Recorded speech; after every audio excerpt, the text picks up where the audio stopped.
وسلام على عباده الذين اصطفى أما بعد. فعن عبد الله بن مسعود رضي الله عنه قال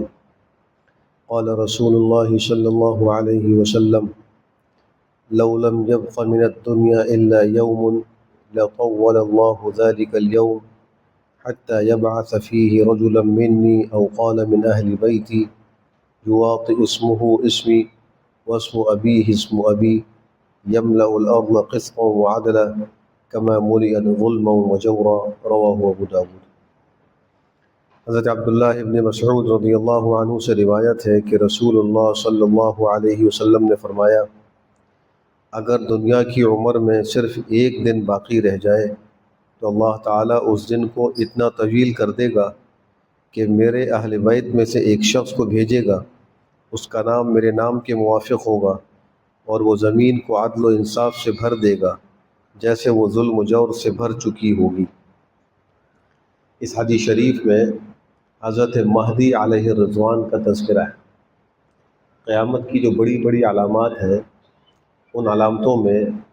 جو سب سے قریب کی علامات ہیں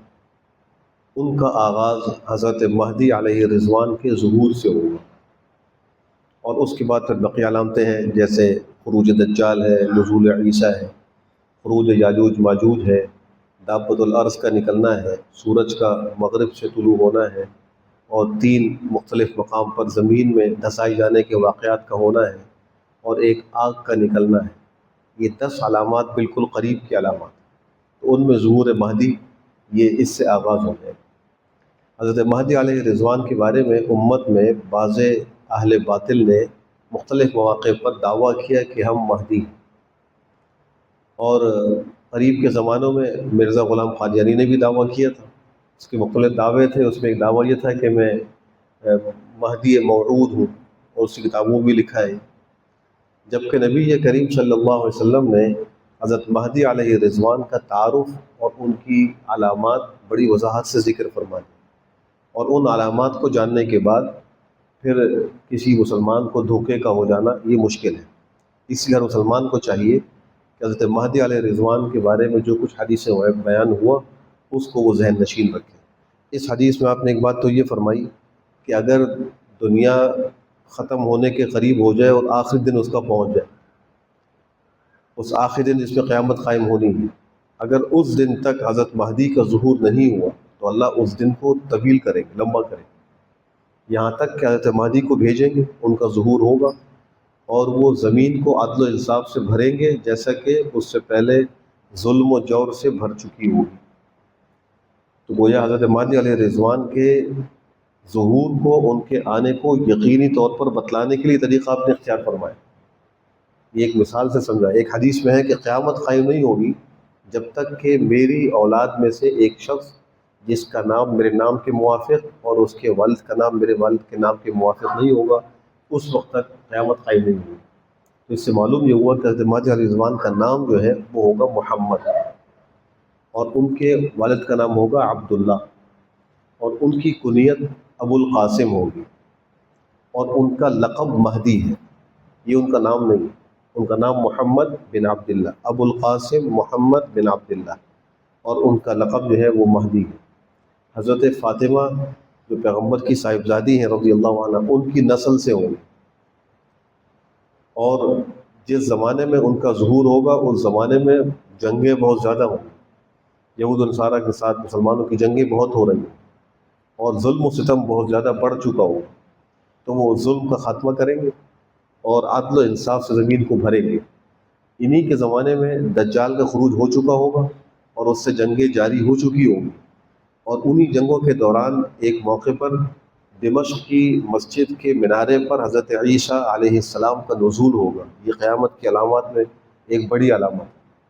اور فجر کی نماز کا وقت ہوگا، اور فجر کی نماز کی اقامت ہو چکی ہوگی۔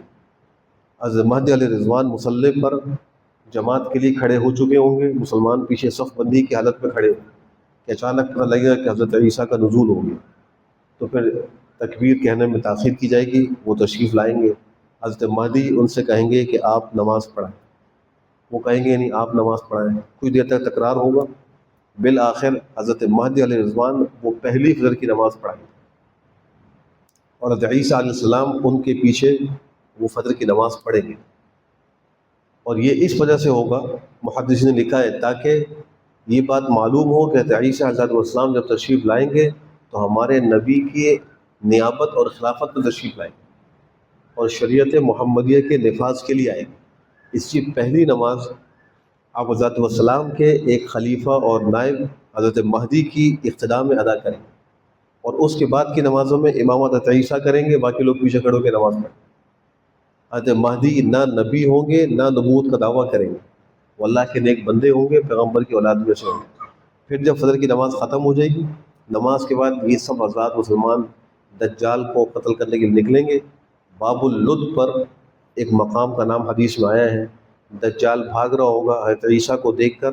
اور ان کے سانس کی تپش سے وہ ایسا پگھلے گا جیسے پانی میں نمک پگھلتا ہے، وہ بھاگ رہا ہوگا، تو وہ اس کو باب اللد پر اپنے ہاتھ سے قتل کریں گے اور دجال وہاں قتل ہوگا۔ اس کے بعد سے امن و امان قائم ہونا شروع ہوگا اور زمین کے اوپر انصاف کا دورہ ہوگا۔ تو یہ جو حضرت مہدی علیہ الرضوان ہیں، ان کی علامات دوبارہ ذکر کر دیتا ہوں۔ ان کا نام محمد، ان کے والد کا نام عبداللہ، ان کی کنیت ابو القاسم، حضرت فاطمہ کی اولاد سے ہوں گے۔ ان کے زمانے میں جنگیں بہت زیادہ ہوں گی، دجال سے ان کا مقابلہ ہوگا، نہ وہ نبی ہوں گے نہ نبوت کا دعویٰ کریں گے، اور حضرت عیسیٰ کا نزول انہی کے زمانے میں ہوگا، اور پہلی جو فجر کی نماز ہے اس کی اختراع مہدی کریں گے، حضرت عیسیٰ ان کے پیچھے نماز پڑھیں گے۔ اب جتنے جھوٹے دعوے دار مہدی کے یا حضرت عیسیٰ کے اس امت میں پیدا ہوئے ہیں، ان سب کو پہچاننا آسان ہو جائے گا۔ اب آپ دیکھ لیجیے، مرزا غلام قادیانی کا نام غلام احمد ہے، اس کے باپ کا نام غلام مرتضیٰ ہے،